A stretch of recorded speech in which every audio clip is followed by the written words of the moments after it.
ಅಭಿಮನ್ಯು ಇವನಿನ್ನ ಗೆಳೆಯನವ? ಖಂಡಿತ ಹೌದು. ಎಲ್ಲಿದ್ದಷ್ಟು ಇಲ್ಲಿ ಬಂದ? ನನ್ನ ಜೊತೆಯಲ್ಲೇ ಇದ್ದ. ಹೌದಾ? ಮನಸ್ಸಿನ ಬೇಸರವನ್ನು ಕಳೆಯುವುದಕ್ಕೆ ಬೇಕಾಗಿ ಈ ಶ್ರಮದಾವನಕ್ಕೆ ಬಂದವನು ನಾನು.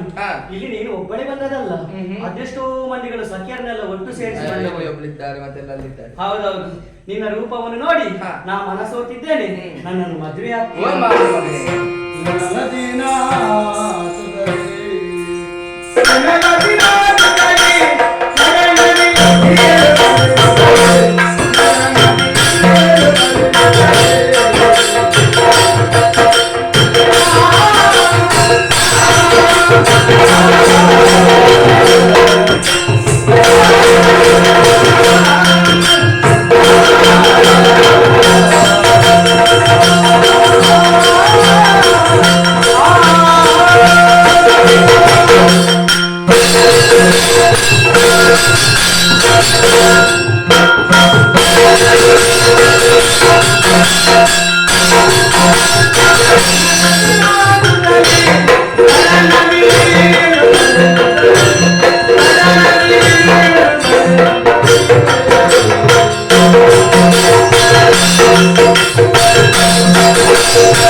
ಕಲಿಯುವಂತಹ ಕಾಲಕ್ಕೆ ಒಂದೇ ವಿದ್ಯಾಭ್ಯಾಸದಲ್ಲಿದ್ದವರು ನಾವು, ಒಂದೇ ಗುರುಮಠದಲ್ಲಿಯೂ ಇದ್ದವರು, ಜೊತೆ ಜೊತೆಯಾಗಿ ನಮ್ಮ ಆಟ ಪಾಠ ಕೂಟಗಳಲ್ಲಿ ಒಂದಾಗುತ್ತಾ ಬಂದೇವರೇನು ಸತ್ಯ.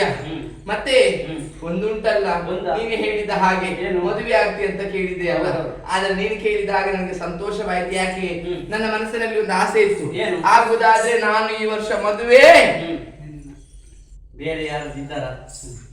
ನನ್ನನ್ನೆಲ್ಲ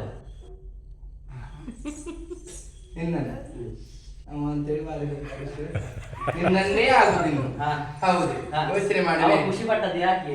ನನ್ನನ್ನು ಇವಳು ಆಗ್ಲಿಲ್ಲಲ್ಲ, ನನ್ನ ಪುಣ್ಯ. ವಿಷಯ ಆಗಿರ್ಬೋದು.